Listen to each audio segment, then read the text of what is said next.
ವಿಶ್ವತೋ ಧಾರಕಂ ಸುವಿದ್ವಾ ಗುಂಸೋ ವಿಧೀನಿರೇ ಯಜ್ಞೈ ವಿಶ್ವತೋ ಧಾರಂ ಯಜ್ಞಂ ಯೇ ಸುವಿದ್ವಾ ಗುಂಸೋ ವಿಧೀನಿರೇ ತೇಭ್ಯೋ ನಮಃ.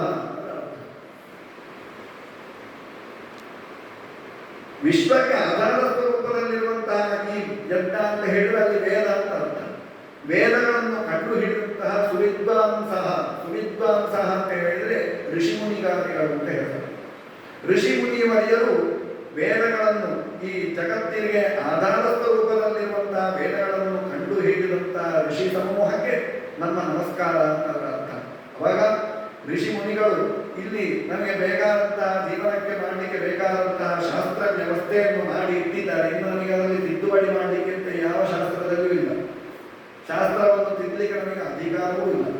ಅಂತಹ ಶಾಸ್ತ್ರವನ್ನು ತಿದ್ದುಪಡಿ ಇಲ್ಲದಂತಹ ಶಾಸ್ತ್ರವನ್ನು ಒಬ್ಬ ರಚನೆ ಮಾಡಬೇಕು ಅಂತಾದ್ರೆ ಅವನ ಹತ್ರ ಎಷ್ಟು ತಪಸ್ಸು ಬೇಕು ಅಂತ ನಾವು ಆಲೋಚನೆ ಮಾಡಬೇಕು. ಅಂತಹ ತಪಸ್ವಿ ಶ್ರೇಷ್ಠರು ನಮ್ಮ ಭಾರತ ದೇಶದಲ್ಲಿ ಆಗಿ ಹೋಗಿದ್ದಾರೆ. ಇದಕ್ಕೆ ವೇದವೇ ಸಾಕ್ಷಿ. ಅಂತಹ ಋಷಿ ಸಮೂಹಗಳಲ್ಲಿ ಆ ಶಂಕರಾಚಾರ್ಯರು ಕೂಡ ಸನ್ಯಾಸಿ ಆದರೂ ಕೂಡ ಋಷಿಗಳಂತೆ ಅವರು ಕೂಡ ಲೋಕದಲ್ಲಿ ಆ ಧರ್ಮ ಪ್ರಚಾರವನ್ನು ಮಾಡ್ತಾ ನಮಗೆ ಹೇಗೆ ಜೀವನವನ್ನು ಮಾಡಬೇಕು ಅಂತ ಹೇಳುವುದನ್ನು ಮೂಲ ಲೌಕಿಕರಿಗೂ ಕೂಡ ಅರ್ಥವಾಗುವಂತೆ ಎರಡೂ ಆಗಲೇ ನಾನು ಹೇಳಿದಾಗೆ ದ್ರಾಕ್ಷಾಪಾಕ ನಾರಿಕೇಲ ಪಾಕ ಎರಡೂ ಪಾಕದಲ್ಲಿಯೂ ಕೂಡ ಜನರಿಗೆ ಮನದಟ್ಟಾಗುವಂತೆ ತಿಳಿಸಿಕೊಟ್ಟವರು ಶಂಕರಾಚಾರ್ಯರು ಮಾತ್ರ. ಆದ್ದರಿಂದ ಅವರು ಭಗವತ್ಪಾದರು.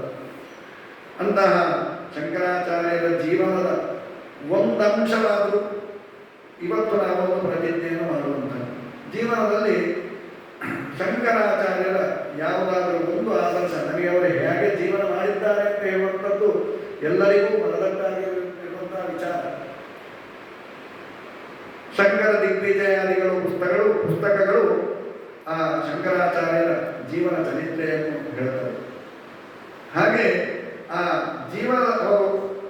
ಜೀವನ ಪರ್ಯಂತ ಪಾಲಿಸಿದಂಥ ಆದರ್ಶದಲ್ಲಿ ಒಂದು ಆದರ್ಶವನ್ನಾದರೂ ನಾವು ಈ ಶಂಕರ ಜಯಂತಿಯ ದಿವಸ ನಮ್ಮ ಜೀವನಕ್ಕೆ ತಂದುಕೊಂಡ್ರೆ, ನಾನು ಆಗಲೇ ಹೇಳಿದಾಗೆ ಆ ಶಂಕರ ಜಯಂತಿ ಒಂದು ಪೂಜೆ ಮಾಡಿದಾಗ ನಾವು ದೀಪ ಪ್ರಜ್ವಾಲನೆ ಆಗುವುದನ್ನು ನಾವು ನೋಡ್ತೇವೆ.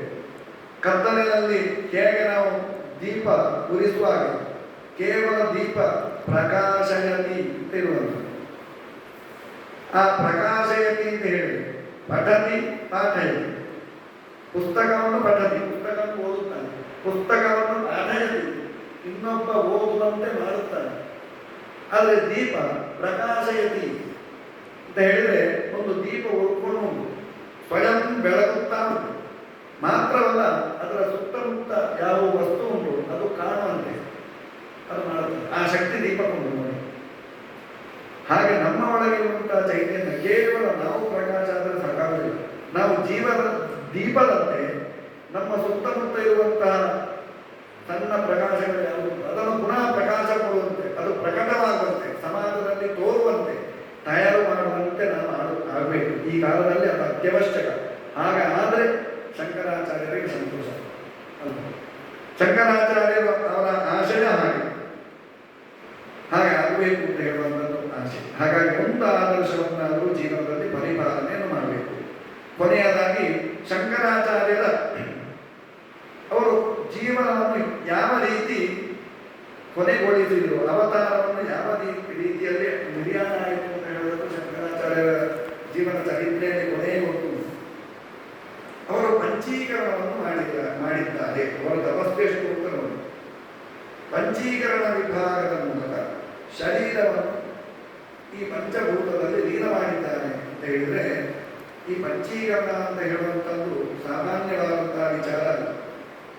ಹೇಳಿದರೆ ಶಂಕರಾಚಾರ್ಯರ ಸಮಾಧಿಯಲ್ಲಿ ಕಾಲಾಡಿಯಲ್ಲಿ ಉಂಟಂತೆ, ಇದು ಉಂಟಂತೆ, ಅಲ್ಲಿ ಉಂಟಂತೆ ಹೇಳ್ತಾರೆ. ಆದರೆ ಸಮಾಧಿ ಅಂತ ಮಾಡಿರಬಹುದು, ಆದರೆ ಅವರ ನೇರ ದೇಹ ಯಾರಿಗೂ ಸಿಗಲಿಲ್ಲ. ಪಂಚೀಕರಣ ಅಂತ ಹೇಳಿದ್ರೆ ನೋಡಿ, ನಮ್ಮದೆಲ್ಲ ಪಂಚಭೂತದಿಂದ ಆಗಿರುವಂತಹ ಶರೀರ. ಈ ಶರೀರ ಪಂಚಭೂತಗಳು ಒಂದು ಯಾವುದೋ ಅನುಪಾತದಲ್ಲಿ ಸೇರಿಕೊಂಡಿದೆ. ಈ ಅನುಪಾತದಲ್ಲಿ ಈ ರೀತಿಯ ಸೇರಿದರೆ ಇದು ಮನುಷ್ಯ ಶರೀರ, ಪೃಥ್ವಿ ಅಂಶ ಜಾಸ್ತಿ, ಉಳಿದ ಪಂಚಭೂತಾಂಶಗಳು ಕಡಿಮೆ. ಇದು ಮನುಷ್ಯ ಶರೀರ. ಅಥವಾ ಜಲದಲ್ಲಿಯೂ ಕೂಡ ಬೇರೆ ಬೇರೆ ಜೀವಿಗಳುಂಟು. ಆ ಜೀವಿಗಳಿಗೆ ನೀರಿನ ಅಂಶ ಜಾಸ್ತಿ, ಬಾಕಿ ಉಳಿದ ಪಂಚಭೂತಗಳು ಕಡಿಮೆ. ಹೀಗೆ ಒಂದೊಂದು ಅನುಪಾತ, ಒಂದೊಂದು ಚರಾಚರ ವಸ್ತುಗಳಿಗೆ ಒಂದೊಂದು ಅನುಪಾತದಲ್ಲಿ ಸೇರಿಕೊಂಡು, ಪಂಚಭೂತಗಳು ಒಂದು ಅನುಪಾತದಲ್ಲಿ ಸೇರಿಕೊಂಡು ಈ ಶರೀರ ಆಗಿದೆ. ಯಾವ ಪ್ರಭಾವಿ ಪುರುಷನಿಗೆ, ಮಹಾತ್ಮ ಪುರುಷನಿಗೆ ಅಥವಾ ಪುರುಷನಿಗೆ, ಬ್ರಹ್ಮ ಸ್ವರೂಪದಲ್ಲಿರುವಂಥವರಿಗೆ ಯಾವ ರೀತಿಯಲ್ಲಿ ಪಂಚಭೂತಗಳು ಈ ಮನುಷ್ಯ ಶರೀರದಲ್ಲಿ ಸೇರಿದೆಯೋ ಅದೇ ರೀತಿಯಲ್ಲಿ ಅವನಿಗೆ ಅದನ್ನು ವಿಭಾಗ ಮಾಡಿ ತೆಗೆದರೆ ಇದು ವ್ಯಷ್ಟಿ, ಲೋಕದಲ್ಲಿರುವಂಥದ್ದು ಸಮಷ್ಟಿ. ಈ ವ್ಯಷ್ಟಿಯಲ್ಲಿರುವಂತಹ ಪಂಚಭೂತಗಳನ್ನು ಸೇರಿದ ಅನುಪಾತದಲ್ಲಿ ತೆಗೆದರೆ ಅದು ಸಮಷ್ಟಿಗೆ ಸೇರಿಕೊಳ್ಳುತ್ತದೆ. ಅವಾಗ ಶರೀರ ಮಾಯ ಆಗುತ್ತೆ, ಶರೀರ ಇರುವುದಿಲ್ಲ.